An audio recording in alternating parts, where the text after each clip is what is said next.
Hare Krishna, everyone. We have our daily evening class now, so if you'd like, please join in the kirtan and then we'll start the class.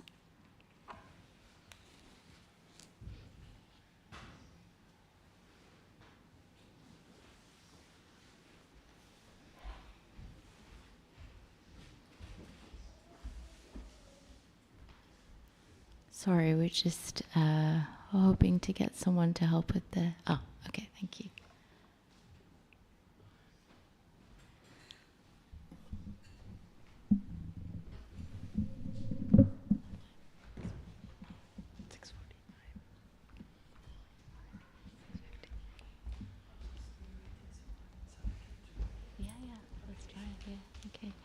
So we'll first start with the Jai Radha Madhava Kirtan.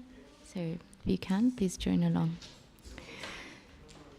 Jai Radha Madhava Kunja Bihari. Jai Radha Madhava Kunja Bihari. Jaya Gopijana Vallabha Jaya Girivaradhari Jaya Girivaradhari Yashoda Nandana Prajajana Ranjana Yashoda Nandana Prajajana Ranjana Yamuna Tira Vanachari Jatira Vanachari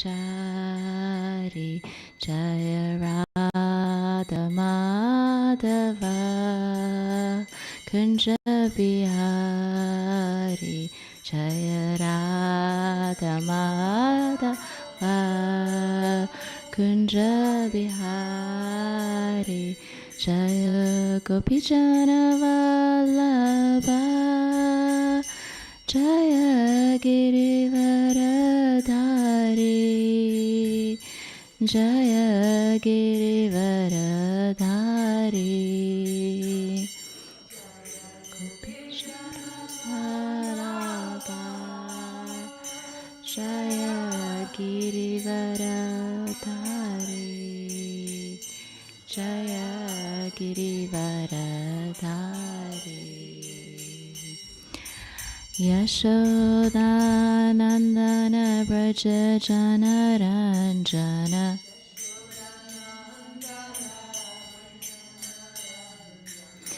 Yashoda Nandana Brajajana Ranjana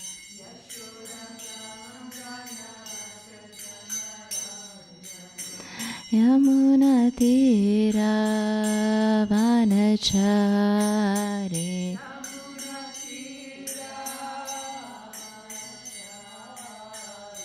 Jaya Radha Madhava Kunja Bihari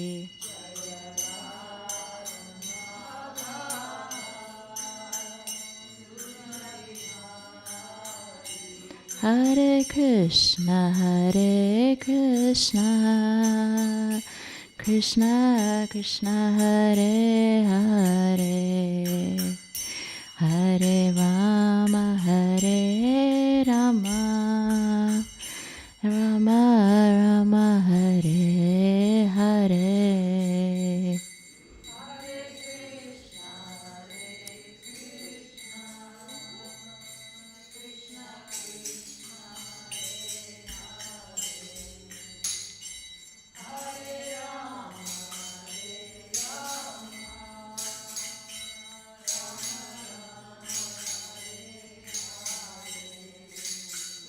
Hare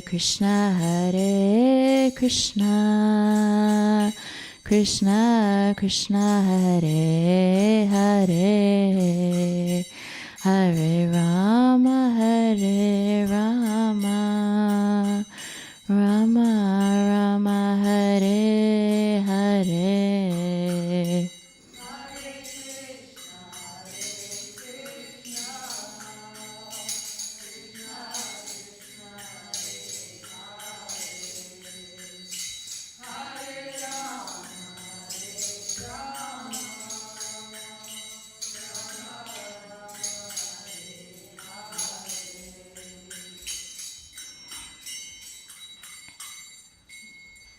Thank you so much.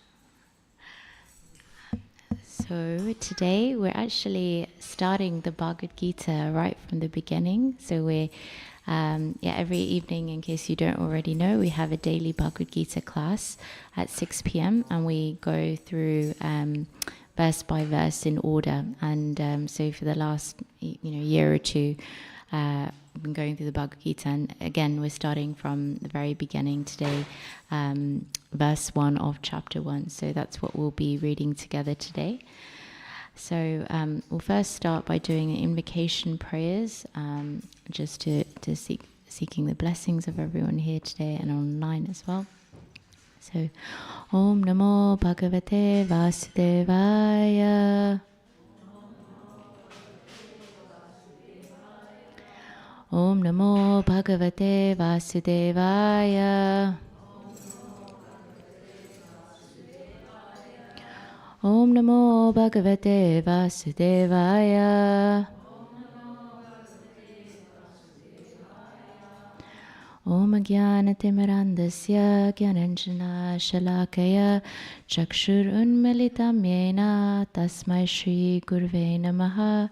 Shri Chaitanya Manobhishtam Stapitam Yena Bhutale Swayam Rupa Kadamayam Dadati Swapadantikam Vandeham Shri Guru Shri Yuta Padakamalam Shri Gurum Vaishnavam Sha Shri Rupam Sagrajatam Sahagana Raghunatam Vitam Tam Sajivam Sadvaitam Sarvadutam Parijana Sahitam Krishna Chaitanya Devam Shri Radha Krishna Padan Sahagana Lalita Shri Vishakam Vitam Sha.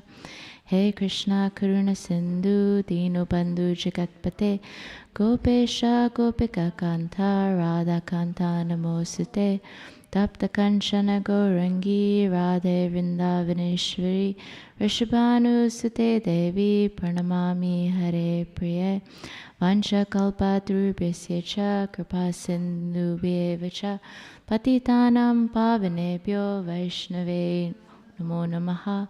Jai Shri Krishna Chaitanya Prabhu Nityananda Shri Advaita Gadadhara Shri Vasadi Gaura Bhakta Vrinda. Hare Krishna Krishna Krishna Hare Hare Hare Rama Rama Rama Hare Hare. Okay. So yes, I'm seeking all of your blessings here and those online so that I can share something that I've studied on this verse today. So first we'll read the verse together, and it will be again in call and repeat fashion. And Sanskrit is the language of Lord Krishna, so it's all very beneficial for us to actually recite this, even though we may not understand it. So Dhritarashtra Uvacha Dharma Kshetre Kurukshetre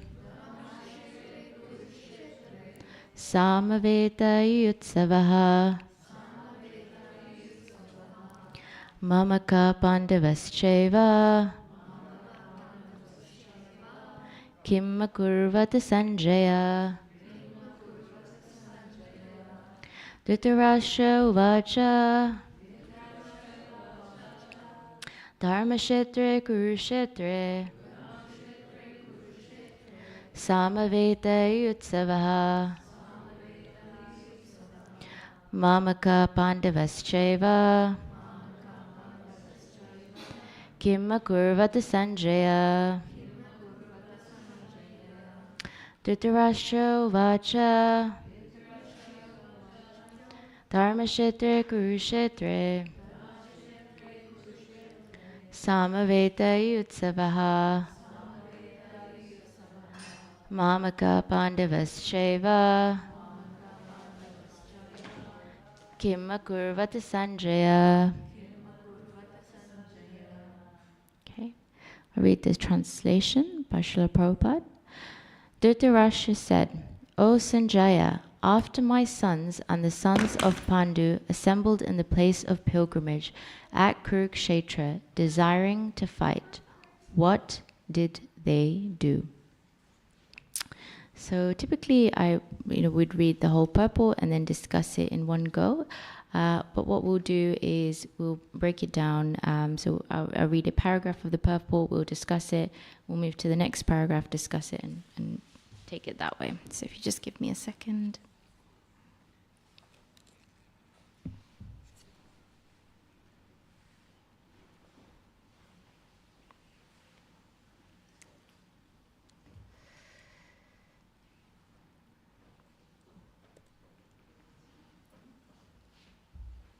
Okay.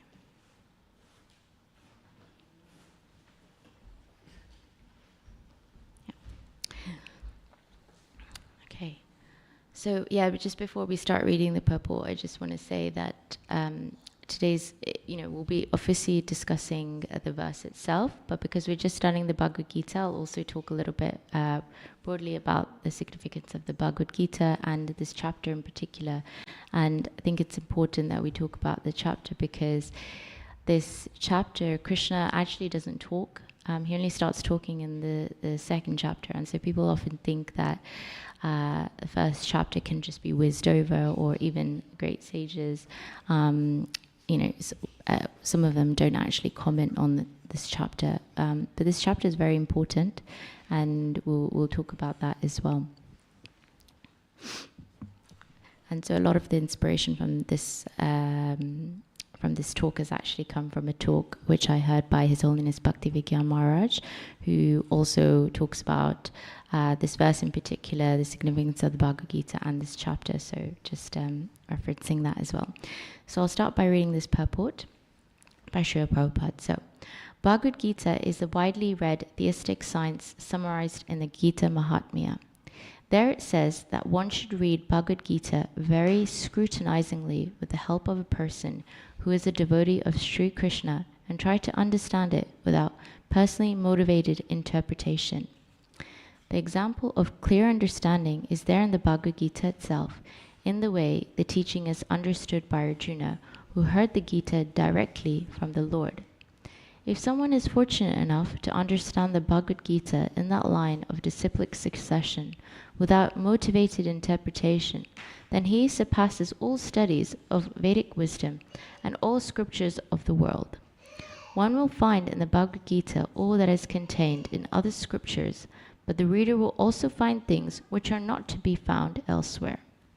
That is the specific standard of the Gita. It is the perfect theistic science because it is directly spoken by the Supreme Personality of Godhead, Lord Sri Krishna.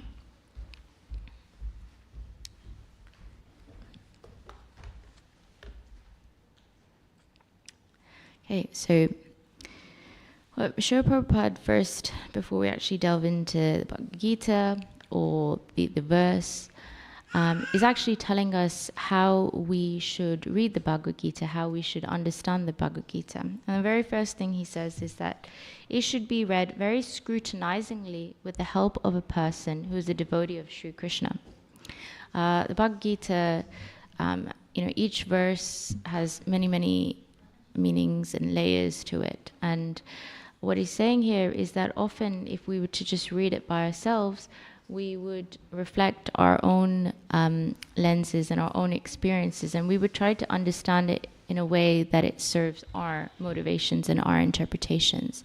And that's why it's really important that we do it with the help of a devotee of Sri Krishna, like Srila Prabhupada. And so actually these purports are really, really important. And as we go through this purport, we'll actually see how what seemingly seems like a very simple and unassuming verse, how much significance it has, and Srila Prabhupada takes us on that journey through this purport. And so, I've got some examples of people who, we even widely know who have used the Bhagavad Gita to serve their own motivation. So, Maharaj has given the example of Mahatma Gandhi. He, held the Bhagavad Gita very close to him, and he used it to say that Bhagavad Gita was actually telling us not to fight, which is interesting because in the Bhagavad Gita, Krishna again and again is telling Arjuna to fight, and that it's his duty. So that's one example. Then he was saying there's this example of a ambassador to Russia who, very scholarly, from a Brahmin family, and is saying that, the whole point of Bhagavad Gita is actually to fight for the motherland. And Maharaj is very surprised because we know the Bhagavad Gita at the very end, Krishna is actually saying, surrender unto me, abandon all varieties of religion and surrender unto me. So yes, there's a fight element, but underlying it, the whole point of Bhagavad Gita and what he's trying to teach us is surrender. So you can even see that, hearing the Bhagavad Gita from the right person is so, so important. And that's why we've got Srila Prabhupada's Bhagavad Gita as it is. And he does that very carefully because you've got each verse, he does the Sanskrit word by word translation. And then so you can actually go and see how it's been translated, and then you read his purports. And it would be said that Srila Prabhupada would actually read his own books and study his own books, because whilst he had written them, there was actually transmission by Krishna to actually write the purports. So, we've got a very direct connection to what Srila Prabhupada's trying to say Krishna's trying to say via Srila Prabhupada. So, it's really important that we hear in the right way, and that's why it said that the power of hearing is even stronger than the power of just reading, because it comes through the direct devotee of Krishna. The other bit in this purport that's really nice is that the Bhagavad Gita is a perfect theistic science because it is directly spoken by the Supreme Personality of Godhead. So I haven't read the other scriptures from the other faiths, but what I do know is that is only the Bhagavad Gita where the Lord speaks directly. So, the Bible is the Son of God that's speaking in the same way in the other scriptures that they could be prophets or saints, but the Bhagavad Gita is directly from Krishna. So it comes just from him, and so that's why it's so special. And Srila Prabhupada says what you can find in other scriptures, you'll also find here, and you'll find more. So, that is the glory of the Bhagavad Gita. So I'll move on to the next paragraph. The topics discussed by Dhritarashtra and Sanjaya, as described in the Mahabharata, form the basic principle for this great philosophy. It is understood that this philosophy evolved on the battlefield of Kurukshetra, which is a sacred place of pilgrimage from immemorial time of the Vedic age. It was spoken by the Lord when he was present personally on this planet for the guidance of mankind. So this paragraph here, Srila Prabhupada's just giving a little bit of background. We're starting the Bhagavad Gita, so it's good to know, when it was spoken, where it was spoken, how it was spoken, so we can just touch on that. So as said here by Srila Prabhupada, that these topics were actually described in the Mahabharata, and it's within the Mahabharata that the Bhagavad Gita is spoken. So who here has actually read or knows about the Mahabharata? If you can raise your hands. Not many of you have heard or read about Mahabharata? Mahabharata. Sorry? Yeah? No, okay. Yeah, so for the benefit of everyone, we'll just very quickly give a little context on the Mahabharata. So the Mahabharata, it's one of the Puranas, and it has so many stories, insights, moral dilemmas, so much suspense, also romance, and loads of valuable topics. And it contains 100,000 verses. And the whole Mahabharata is based on, is centered around the battle for the throne of the kingdom between two sets of cousins. So there's two brothers, Pandu and Dhritarashtra. And at the time of the death of Pandu, the rightful owners to the throne should have been Pandu's sons, which are the Pandavas. But because Dhritarashtra and his sons were very greedy and were after all the power, they wanted to steal away the kingdom. So the whole Mahabharata is, or much of the Mahabharata is centered around that fight between the Pandavas and the Kauravas, but less around the Pandavas. It's more just the Kauravas trying to steal throne based on unfair means. And so in their desire to actually, get this throne, they do so many immoral things and awful things, from trying to set fire to the Pandavas, to trying to exile them to the forest, try to unfairly rob them by unfairly beating them in a dice game, disrobing their wife, or trying to disrobe their wife, Draupadi. So it's pretty insane. So, I mean, the Pandavas, even though, the kingdom, the throne was rightfully theirs, they were just by nature very, very virtuous. They were like, well, we don't really want to fight over a kingdom, which is material, so we're okay with it. But Krishna, who was their very dear friend, was like, you guys are Kshatriyas. This is your dharma. You are the rightful heirs to the kingdom. And not only is it rightfully yours, but also the Pandavas, or in particular Yudhishthira Maharaj, who was the elder brother and supposed to be the king, he was the perfect ruler. He really looked after his subjects. He was Dharma personified. So, it was Krishna who actually said, not for yourselves, but for your subjects, this fight must happen. And so after loads of, reconciliation efforts, loads of trying to work things out, in the end, it had to be a war. And the war, was to be fought on justice, and to not allow, people in the future to learn from the example of the Kauravas. And so this battlefield happens. So the Bhagavad Gita is actually spoken in the middle of the battlefield, right at the beginning. So when the two armies assemble, the Kauravas and the Pandavas, so naturally Arjuna, which is one of the Pandavas, is very, very afraid, because on the opposition he sees his teachers, he sees his elderly family members, he sees his grandfather, all who are very, very pious people. And he's like, what is going on? And he's absolutely fearful. And so it's in the middle of the battlefield that Arjuna is actually, this discussion between Arjuna and Krishna is happening. And Krishna is Arjuna's charioteer, even though he's actually the Supreme Personality of Godhead. So that's a little bit of the context around the Mahabharata, and where the Bhagavad Gita actually fits in. So who's Dhritarashtra and who's Sanjaya? So we know Dhritarashtra is the blind king. So he is the father of the Kauravas on the other side, and then there's the Pandavas, who are his nephews.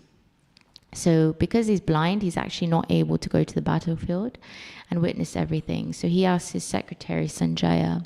And Sanjaya actually has what is called a Divya Chakshus. So he has this divine vision where he can be in one place and see what's happening in another place. So he's sitting there by the blind king and actually telling him what's happening. So Dhritarashtra here, as we know, is asking Sanjaya that after my sons and the sons of Pandu assembled in the place of pilgrimage at Kurukshetra, desiring to fight, what did they do? So yeah, Dhritarashtra is in his palace, which is in Hastinapur, which is present-day Delhi. So now go on to the third paragraph. So the word Dharmakshetra is a place where religious rituals are performed. It's significant because on the battlefield of Kurukshetra, the Supreme Personality of Godhead was present on the side of Arjuna. Dhritarashtra, the father of the Kurus, was highly doubtful about the possibilities of his son's ultimate victory. In his doubt, he inquired from his secretary Sanjaya, what did they do? He was confident that both his sons and the sons of his younger brother Pandu were assembled in that field of Kurukshetra for a determined engagement of the war. Still, his inquiry is significant. He did not want a compromise between the cousins, and he wanted to be sure of the fate of his sons on the battlefield. Because the battle was arranged to be fought at Kurukshetra, which is mentioned elsewhere in the Vedas as a place of worship, Even for the denizens of heaven, Dhritarashtra became very fearful about the influence of the holy places on the outcome of the battle. He knew very well that this would influence Arjuna and the sons of Pandu favorably, because by nature they were all virtuous. Sanjaya was a student of Vyasa, and therefore, by the mercy of Vyasa, Sanjaya was able to envision the battlefield of Kurukshetra even while he was in the room of Dhritarashtra. And so Dhritarashtra asked him about the situation on the battlefield. So it's really interesting because, when you read the verse, Dhritarashtra is saying when they got to, the place where the war is happening, what did they do? Which is very interesting because imagine, it's kind of akin to saying, we had a bunch of hungry people and they go to the restaurant, and what did they do? Of course, if they've gone to a restaurant, they're going to eat. So it's like they've gone to war. What did they do? And the reason he asked what did they do is because, as Srila Prabhupada is saying, he's fearful, right?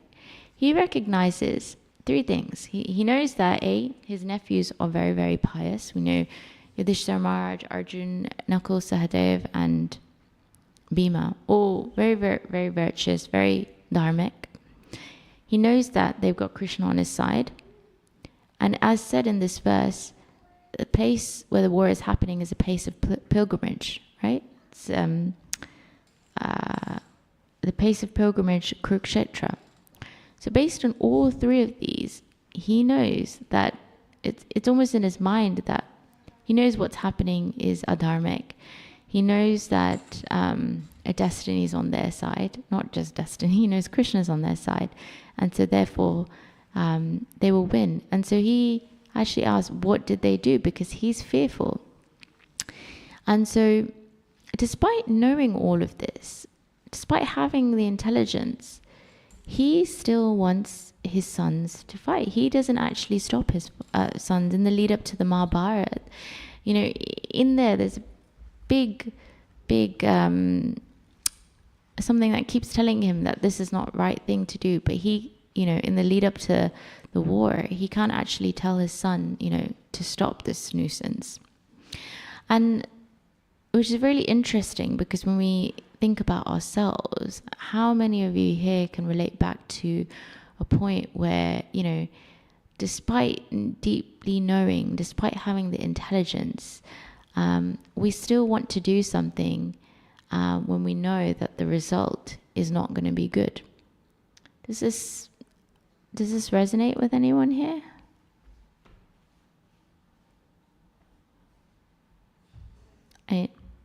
Yeah, for me, definitely. I've had many instances, and it doesn't have to be something as big as a war or something, but even just, should I hang out with this person or should I go somewhere? And deep down, we know that it's not the right thing, but we can't help ourselves, right? My question to you is, why do we actually do that?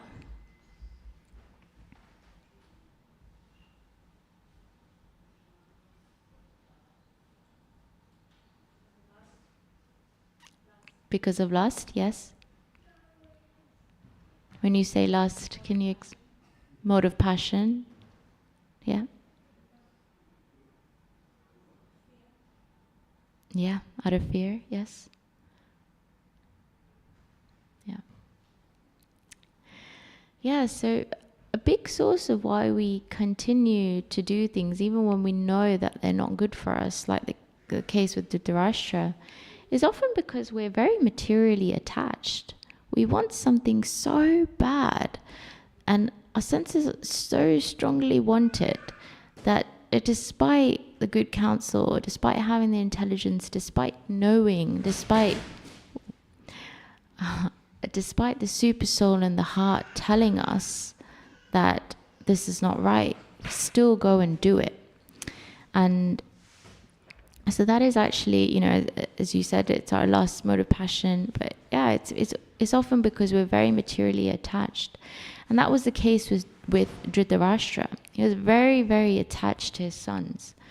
And he was very attached to his sons having that kind of power that no matter the consequence, he was willing to do it. Often it's also our very strong past life samskaras that we, despite knowing something, we just can't help ourselves because the momentum is there. So, if we apply this to ourselves, when this happens to us, what can we actually do to prevent ourselves from doing something?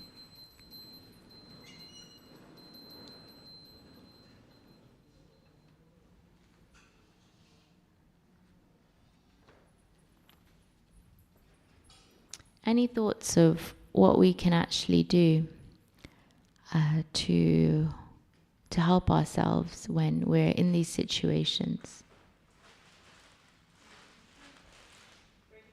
Definitely, yes, pray to Krishna. I have caught myself in such situations where I know this is not the right course of action, but it's like the momentum in me is so strong. But after I sincerely pray to Krishna, I feel like that that fever kind of comes down. So it definitely helps. And we can read to remind ourselves, yes, to strengthen our intelligence. Ultimately, we have to rewire ourselves. We have to strengthen our intelligence. And when we can reference back to what we've read in scriptures or what we've heard by saints about what's actually important, then that material attachment subsides a little bit and we can make better decisions, yes. Anything else? Yeah, we can confide in devotees, absolutely. When we actually talk to someone about a problem that we're helping, or when we're revealing our hearts, then that becomes a lot easier because then we take the step with someone. In this case, Dhritarashtra had a lot of counsel from his wise brother Vidura, from Krishna himself, but he still wouldn't listen because that's just how attached he was. So, yes. And the other one I've got here was just trying to find taste in spirituality. So, we can only let go of something if we find something to replace it. So, the more taste we get in spiritual life, the easier it becomes to let go of the material because we've actually tasted something higher. But we can only get the taste in something if we really give to it, if we really, if we dedicate ourselves over some X period of time with devotion and sincerity. So it's always said that Krishna gives a little bit of extra mercy at the beginning, gives you a bit of taste, but then afterwards we have to really work for it. But then, we start seeing something higher, and so that's one way.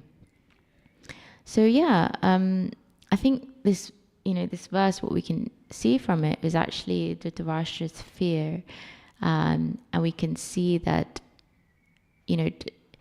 his fear is there, but because he's so attached that he's still, and he knows the consequence. He knows that ultimately the Pandavas are going to win because they've got Krishna on his side. The war's happening on a site of pilgrimage. But he still is going through with it. And he's still not telling his sons, he still wants his sons to win. And so what this verse actually shows us is the weakness in our heart. It shows us the extent of the damage that we are willing to do to ourselves and others because of our attachment to our material lives. Our attachment to our children, it could be our partners, or to more subtle things like our attachment to our image, to the fame, to the power.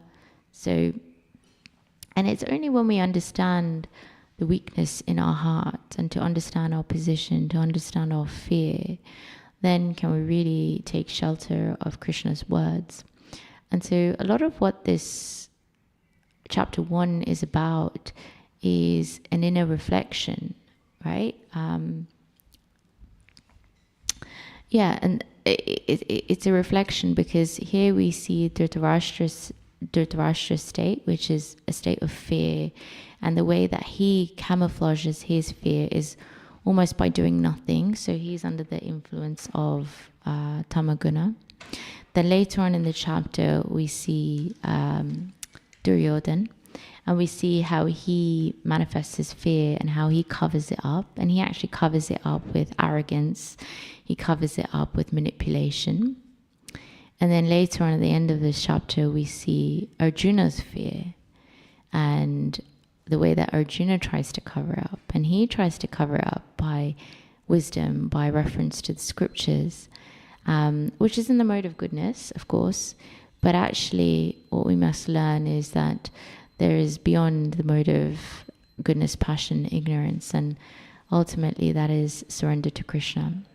So if we actually look at this chapter, it's easy to think, well, Krishna's not speaking here, like it's not his wisdom, I don't need to read it, I can quickly skim through it. But it's really important because in this chapter we can actually see our condition in all of these characters. We can see the way that the things that we're fearful about, the way that we try to mask it, and our behavior towards Krishna in that state. And when we can understand our state, then only can we be in a receptive mood to actually hear the rest of Bhagavad Gita, which is chapter 2 onwards, in the words of Krishna. And that's when Krishna starts speaking. So really, this is it's a primer for us to go within in this chapter, and that's why it's so important.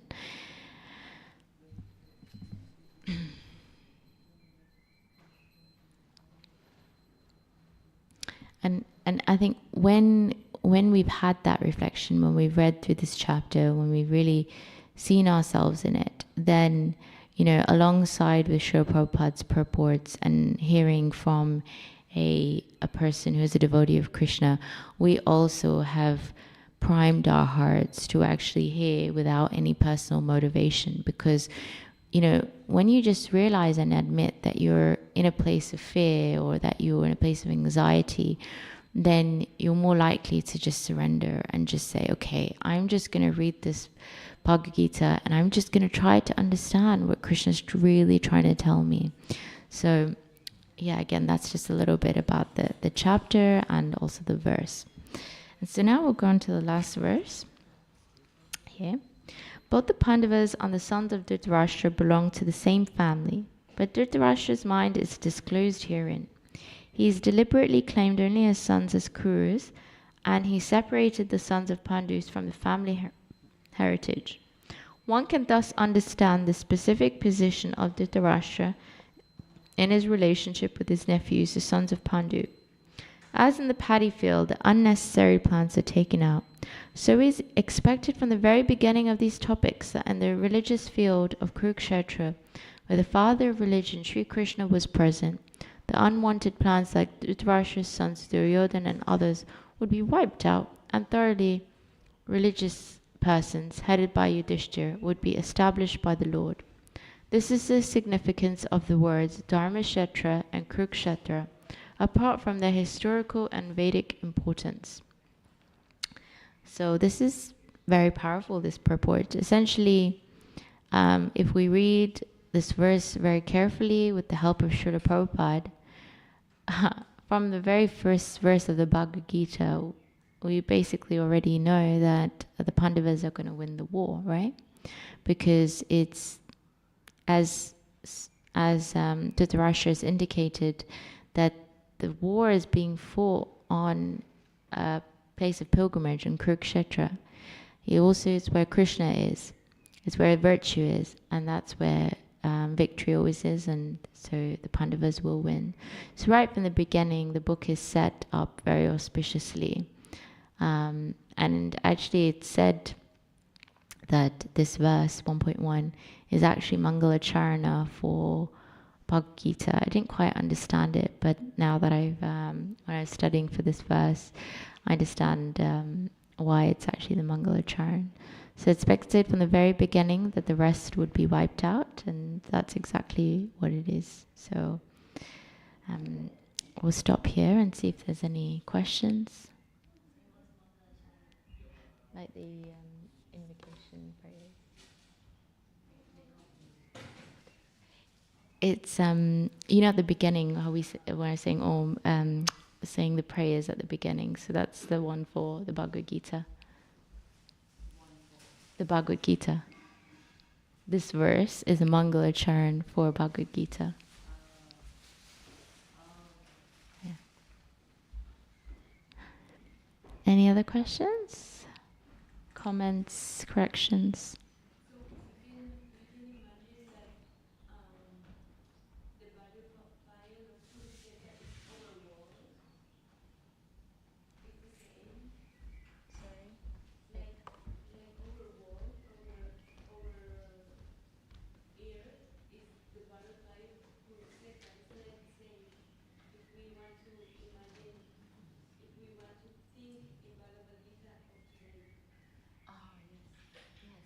So, actually, Kurukshetra still exists. It is a physical place. So it's actually now New Delhi. Yeah. So, yeah, Kurukshetra. You can even go there now. So, people often think of the Bhagavad Gita as just that it's metaphorical, but actually it did happen. The place exists. The war happened. Everything did happen. But yes, it can also be said that our lives are like a mini battlefield, a mini Kurukshetra, where the war between good and evil is always happening. And if we in the middle of that war keep Krishna there, then we'll be victorious. And Krishna says in the Bhagavad Gita that his devotee is always victorious. So yes, you can also think about it metaphorically, but physically you can go visit Kurukshetra pilgrimage place as well. Yes.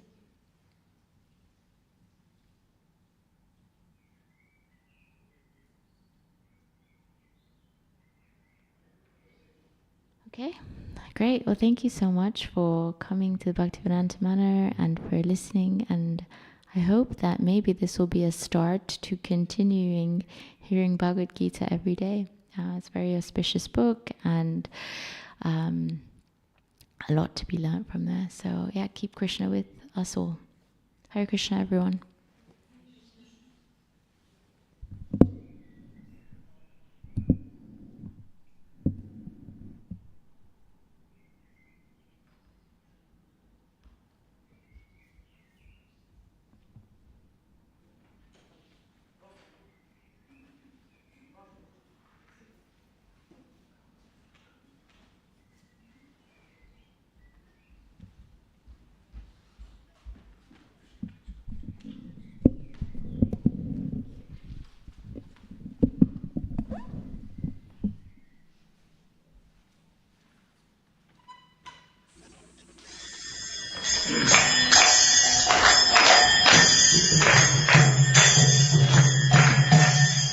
Jaya Radha Madhava Punya Vihari Jaya Radha Madhava Punya Vihari Jaya Radha Madhava Punya Vihari Jaya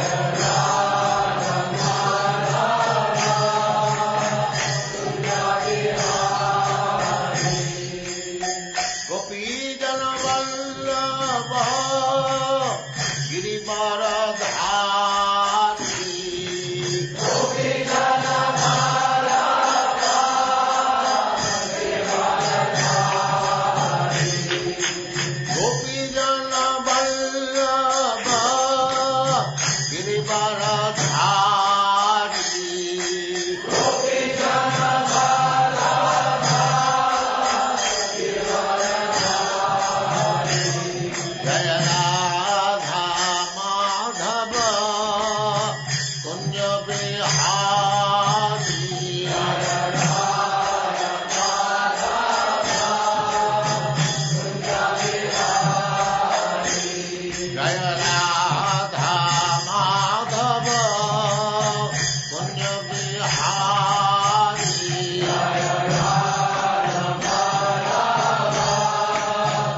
Vandeham Shri Guru Shri Juta Padakamalam Shri Gurun Vaishnavanshan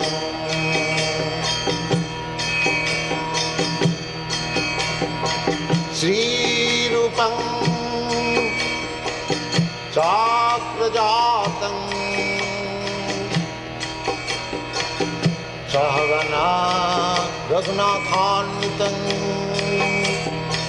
Tvam Sajivam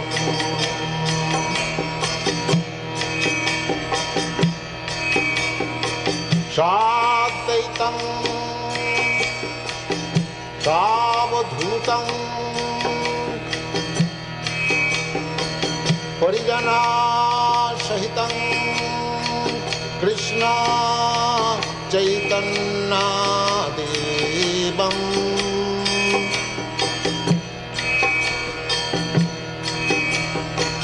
Sri Radha Krishna Padam Sagana Lalita Sri Vishakhanitanstam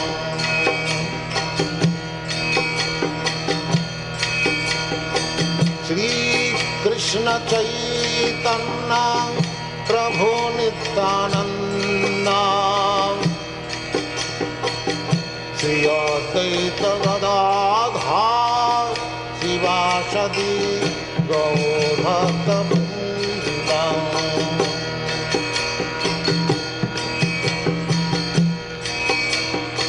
Sri Krishna Chaitanya Prabhu Nityananda Sri Advaita Gadadhar Sivasadi Gaur Bhakta Vrinda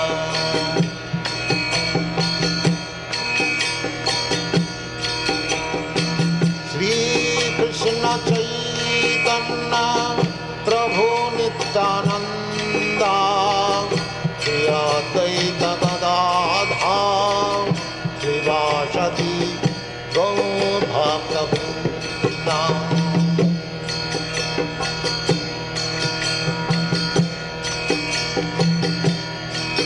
Hare Krishna Krishna Krishna Hare Hare Hare Rama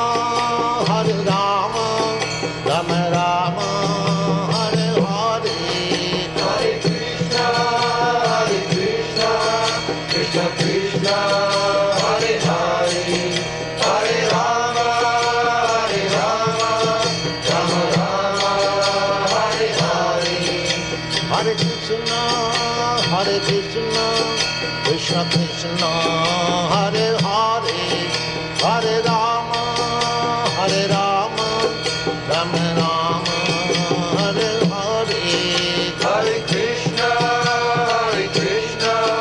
Krishna Krishna Hare Hare Hare Rama Rama Rama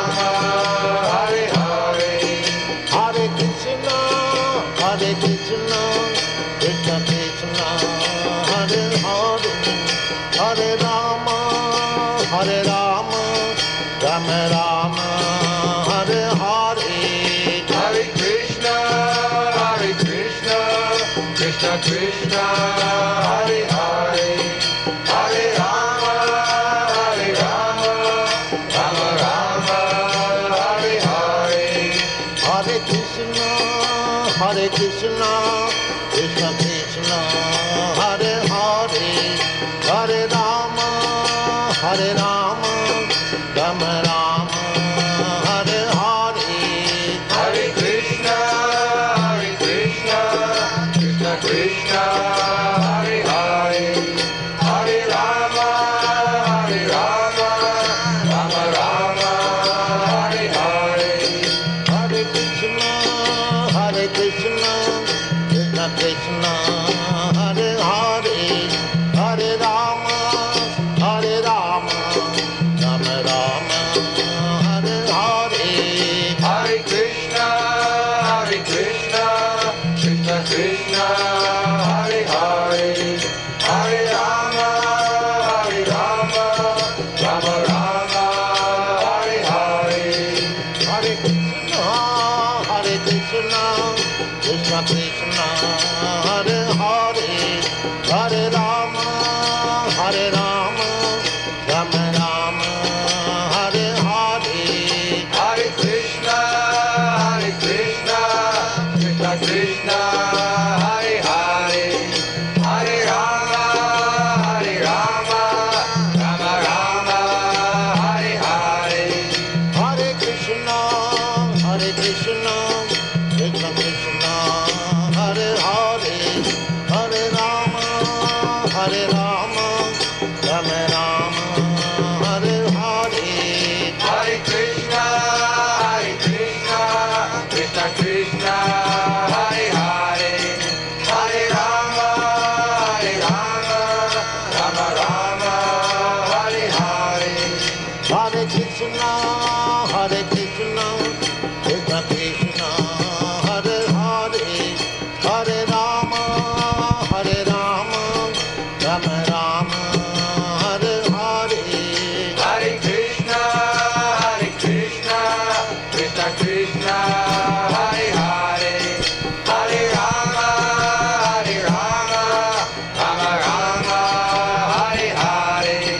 Hare Krishna, Krishna